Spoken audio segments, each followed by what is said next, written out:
Hey there, so we want to talk a little bit today about questions you should ask a realtor before you hire them to take on the task of helping you buy or sell a home. As with anything in life, not all realtors are created equally, just like not all doctors are created equally, or lawyers. Just because you're a lawyer doesn't mean you graduated at the top of your class. Just because that guy operating on you in the operating room is operating on you doesn't mean he graduated or she graduated at the top of their class. They're still doctors. Same thing with realtors. Just because we have our realtor's license does not mean we're at the top of our class or the top of our game.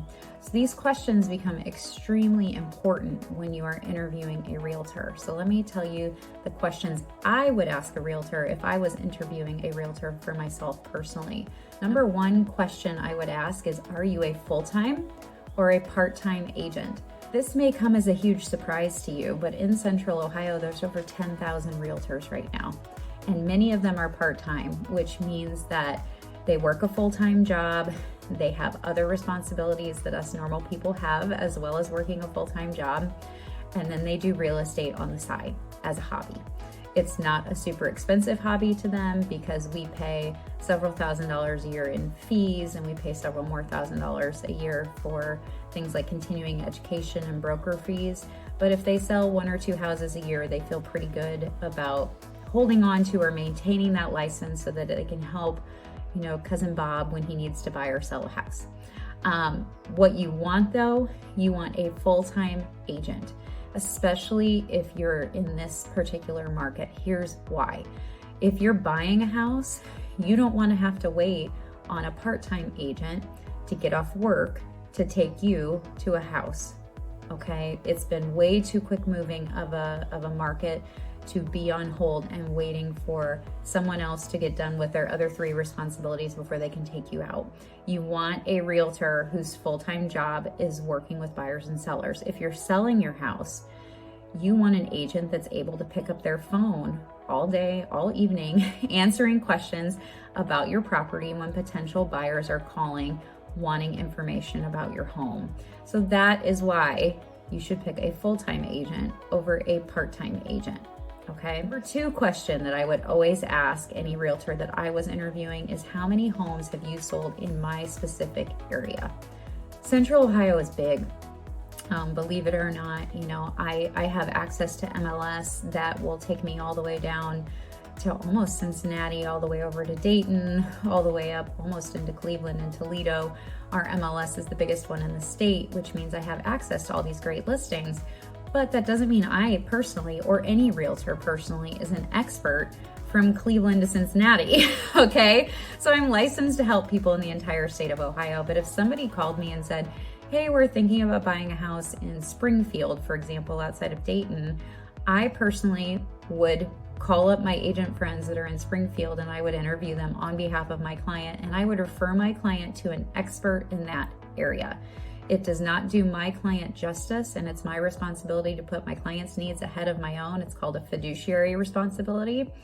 So it is in their best interest and mine, really, that I refer them to an agent that's an expert in the area.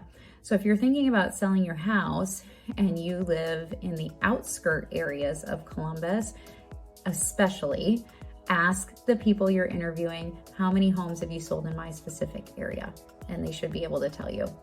How do you plan on marketing my home is my number 3 question, especially if you're going to list with a particular agent.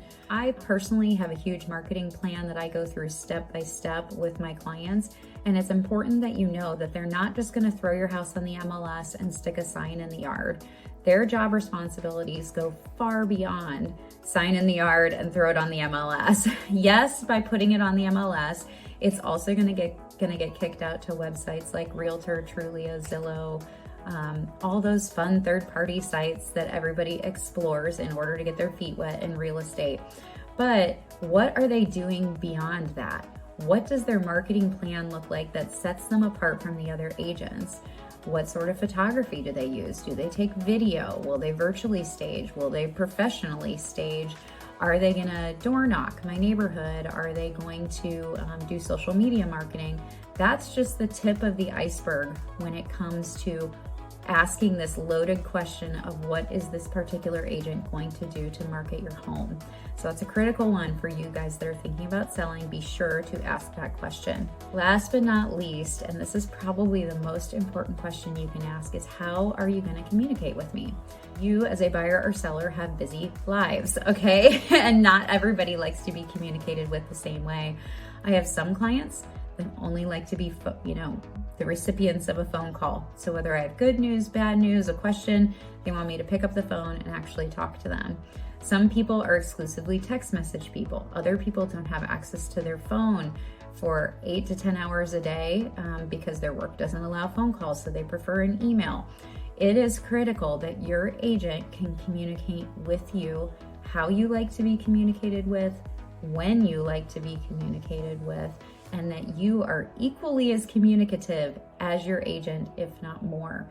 So be vocal, tell them what you expect as far as communication and what would be not overwhelming to you, but enough. I know for me personally, I prefer to give my clients more information than they need until they tell me, you know what, we trust you and you got this. So just do what you do and tell us what you think we need to know. Whereas other agents, if you're getting the feeling like in this initial meeting or with this interview process, you could barely extract the answers from them, it's a fairly telling sign of what the communication here forward might look like. So if you're having trouble gelling during that original interview, I have to tell you, it probably won't get a lot better unless you force the conversation and discuss how you like to be communicated with. So if you're thinking about jumping into either buying or selling a home here in Central Ohio, be sure you're interviewing your agent. These are the top 4 questions that I would ask someone if I was interviewing them to help me buy or sell a home. And this is me already knowing what I would want those answers to be. But for you, those answers are different. What is important to you? It's important that you're going to hear those answers come from the agent that you pick. So if you are looking for an agent here in the Central Ohio area, feel free to call me 614-579-8907. Or if you prefer to communicate via text, that phone number is still 614-579-8907. And if you prefer to email, my email address will be rolling across the screen below, aliciagodfrey@kw.com. I look forward to talking to you all soon. Have a great day. Bye.